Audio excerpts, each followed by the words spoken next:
Good morning, friends. Welcome back to She's At It Again. My name is Tanya, and we are going to make an orange cake. And this is sweetened only with honey. And I am so excited. Now, it's not one of these recipes where it's sweetened with honey, and then I'm going to put a cream cheese frosting on it that has a cup of sugar in it. No, the whole thing is only sweetened with honey. Now, this is not gluten-free, but if you can remember, if you're as old as I am, you can remember those Hostess cupcakes that were orange. It had the orange frosting, of course, and the little squiggles on the top of it. Those were so delicious. We didn't get those very often as kids, but when my Nana would buy them, ooh, we were so looking forward to those after lunch or dinner. And it was just a big treat for us. She always made really good desserts, but a store-bought cupcake like that was just something special. And the orange flavor was unique because we really didn't have oranges that often, and especially orange cakes, but I'm hoping this one turns out really, really good. I have reduced my really good quality orange juice by half, so the flavor is a lot more concentrated. So let's see how this turns out. Let's go make a cake. All right, I have softened my 1 cup of butter in here quite a bit. It's not melted by any means, but it is softened quite a bit. Let's see, yeah, I can make an indentation in there with my spatula. I had this sitting out in the sunroom, and I always put one of these disposable shower caps over it because I don't want dust getting in it. I don't want a bug flying in it, and you know, anything could happen. All right, I am going to add to this.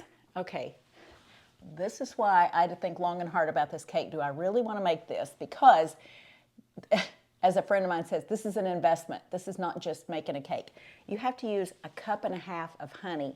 And this is some really good Australian honey that the flavor is divine. If you taste a honey, it could be a wildflower or a clover honey or just your favorite type of honey. And they really do have very distinct flavors to them. Don't just think one honey tastes like all the honeys. They really do taste differently. This one is so good. It tastes a lot like candy or what, like a praline or something. It just has such a good flavor. Every once in a while when I walk in the pantry, I think, I kind of need a little bit of energy. I'll take that lid off and stick my finger down in it and just get a taste of it. It is just so delightful. Not all honeys are that way, although I use a lot of honeys and a lot of different things. This is probably going to have a strong flavor of that honey, so make sure you use one that you like the flavor of, not just one that says, you know, authentic, pure, local honey. Doesn't matter if it's local. If you don't like the flavor, you're not going to like the cake. So this is an investment in 1.5 cups of really good quality honey. That tastes good, of course. Now I buttered this cup before I put the honey in, but sometimes it just doesn't matter. It just doesn't want to release that well. This honey almost has the consistency of it being creamed, although the label does not say it's been creamed, but it is delightful. When you replace a recipe, when you replace sugar in a recipe with honey, you use about 25% less honey than you would sugar. They say honey's more sweet. I don't really know that that's the fact, but I know I've ruined a few things. Just the taste of them wasn't as good because they tasted too sweet when I used honey and used the same amount of sugar. So just that being said, that's about a rule of thumb. But with this, I've given you the amounts. I'm going to put my wire whisk on my mixer. And we're going to beat this cup of butter and 1.5 cups of honey until it's light and fluffy. And that does not take long. I'm going to scrape my mixer bowl down just because some of it clings to the edge. Man, I bet that tastes good. Okay, I'm going to have to sneak a taste of that. Oh my goodness, that's good. Okay, we're going to add the eggs one at a time. I'm going to keep the mixer going, but just so you know what I'm talking about, I'm just going to add these one at a time.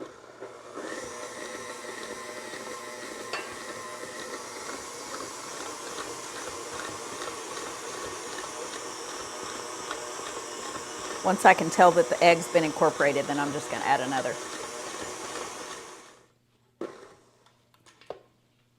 I have a half a cup of sour cream here. This is full fat sour cream.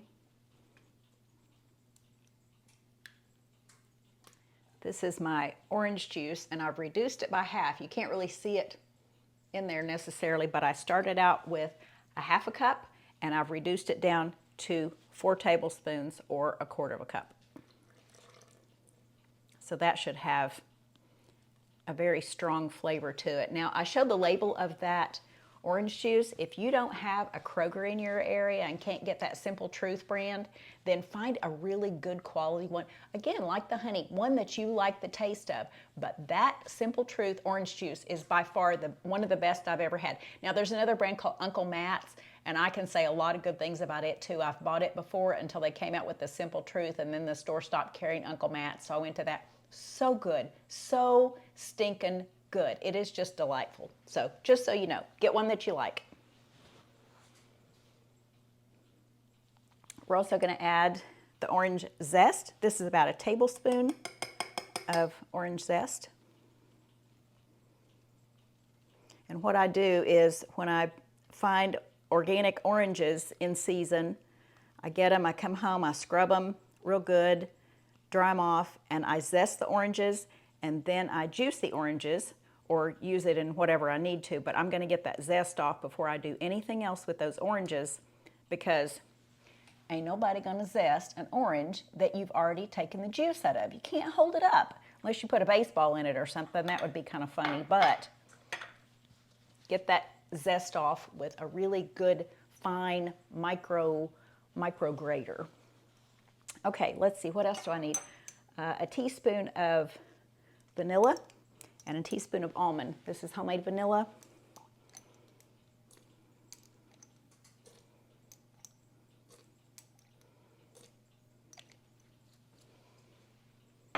And this is store-bought almond because I don't know how to make almond extract.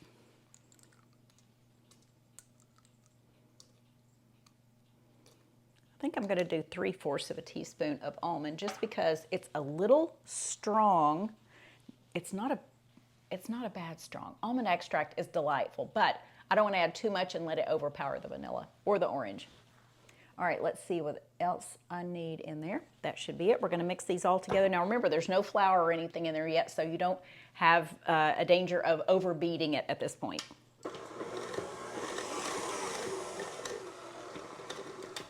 All right,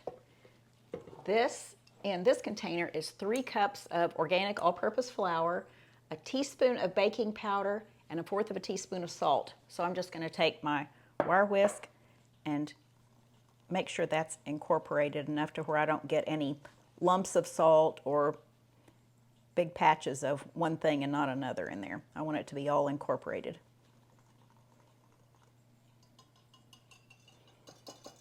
We're going to take about 1/3 of this mixture and put it in here.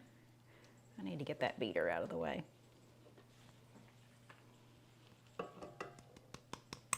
We have buttermilk we're going to add to this alternatively, or alternately. Is it alternative or alternate? Alternately. With this. So about 1/3 of that, first of all. Just get it mixed in. We're going to pour about half our buttermilk in there. I've got a half a cup, so I'm going to use about 1/4 of a cup each time.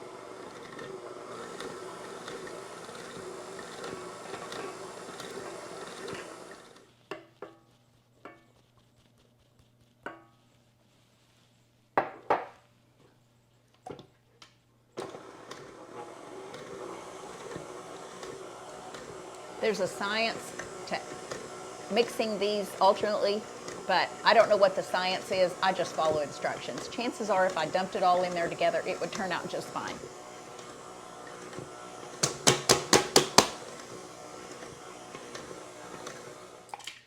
And the last 1/3 of the flour mixture.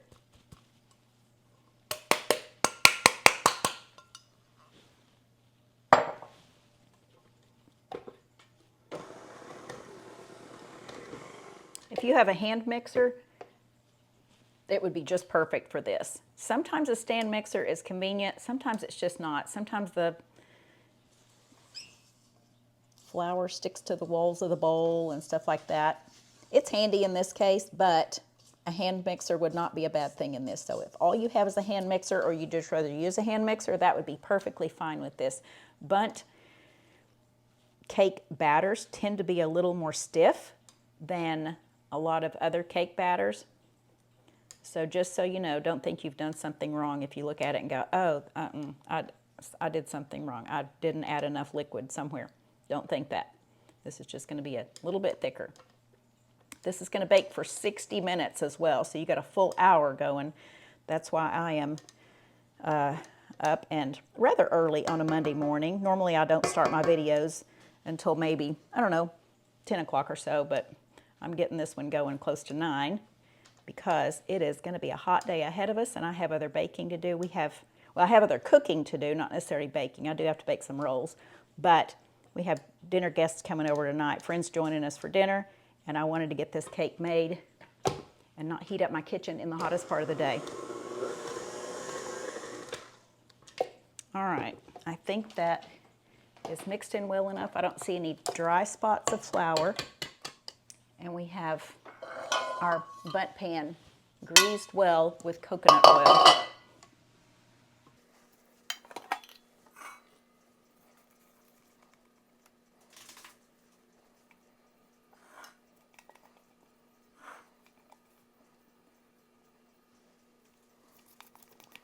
That honey smell is very, very strong, but it smells delightful.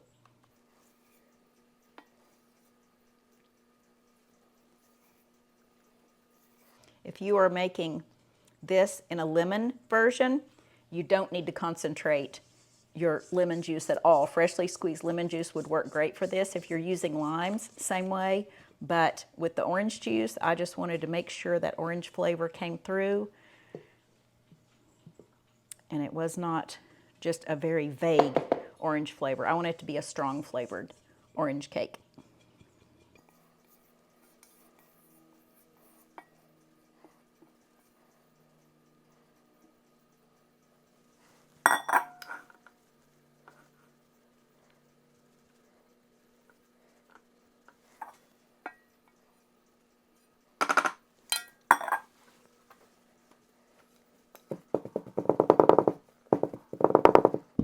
Okay, our oven is ready. We're going to pop this in the oven and we're going to set it for 60 minutes.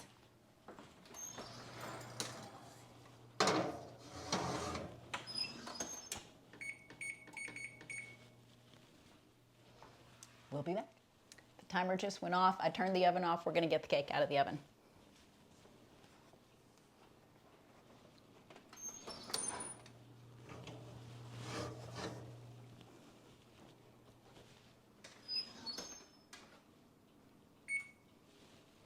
I don't even have to say this, but I feel like I need to. It smells so good. Okay, this is what it looks like. I'm going to give this a rest for about 5 minutes. I'm going to invert it over a cooling rack, let it cool off the rest of the way, but they said leave it in the pan for about 5 minutes, and chances are that's just to let the steam kind of collect on the outside of it between the cake and the pan, so it'll release a little bit better. But remember, we didn't flour this, we just greased the pan, so I'm hoping it comes out okay. If not, it's still edible. But I'll come back and I'll pick up when it's all cooled off and we start to put the glaze on. I have my ingredients in a bowl. They're out in the sunroom, again with the shower cap over top of them because it has cream cheese in it. I'm trying to soften it up enough to make just a little bit of a glaze. Not a huge glaze, not something to overpower the cake, but just something to drizzle on top once it gets cool. So we'll be back. All right, we are back and the cake has cooled off. I've transferred it from the cooling rack onto this ceramic plate and it fits nicely. All right, so in here I have 2 ounces of cream cheese, about a teaspoon of grated orange peel or orange zest. I have about 2 teaspoons of honey in here. Again, another really good flavored honey, and just a heavy pinch of pink salt and about a ½ teaspoon of vanilla.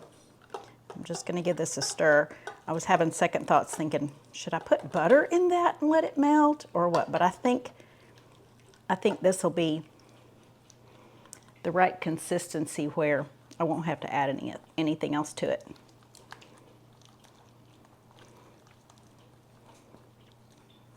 And I might just have to scoop it on there. I really don't know. I'm just making this up as I go because the recipe that goes with this cake, of all things, calls for sugar. Hello? That's the whole reason I'm making this cake, because it has honey in it. But maybe somebody else doesn't care for that. They just want the taste of honey, and I understand that. I just don't want sugar in mine if I can keep from it.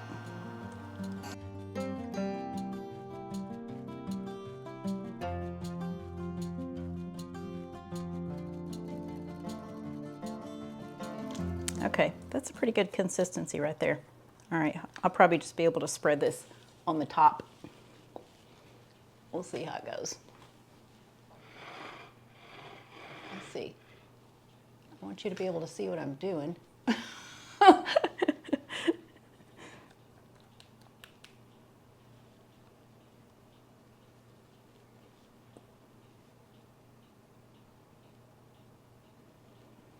I love the look of the orange peel, but the taste of it is really what I'm after.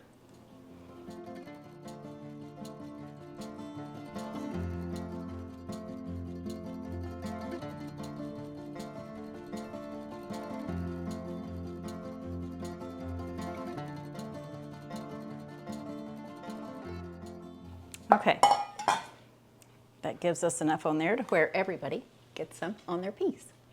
Here is our orange cake that is only sweetened with honey, and it smells delicious, and I'll leave a comment and let you know how it is tonight when we have dinner. I don't want to cut a piece of it now because to take this to the table and you have dinner guests, it looks like somebody might have been sneaking a piece, and I would have, so we won't do that. So I'll just wait and eat it with everybody else tonight. But hope you give this a try. This was super easy, even though because of the fact that I'm doing a video of this and I have to have everything out or it'd take me forever going to the pantry, the cabinet, and all this stuff, moving around in the kitchen, trying to catch everything on camera. It's just a lot quicker if I have everything measured out. And yes, I did have a lot of dishes to wash, and yes, I'm doing a lot of other things right now. I'm making rolls, I'm making a pork loin with some mushroom gravy, and I've got some mashed potatoes done, so I'm doing several things at once. But if you have your stuff all out and ready to go and just dump in the bowl, mix it and go, this went together really super quick. I've done cakes that just took forever because of all the different details to it, but this was really a fast cake in all honesty. So I hope this turns out really good. You could try it in lemon, you could try it in lime, so many different flavors you could use with this, but I do like the flavor of honey, but you have to like honey flavor to appreciate this. So find a good one, and I hope you give this a try. Recipes in the description as always, and we look forward to sharing something again with you real soon. Bye guys.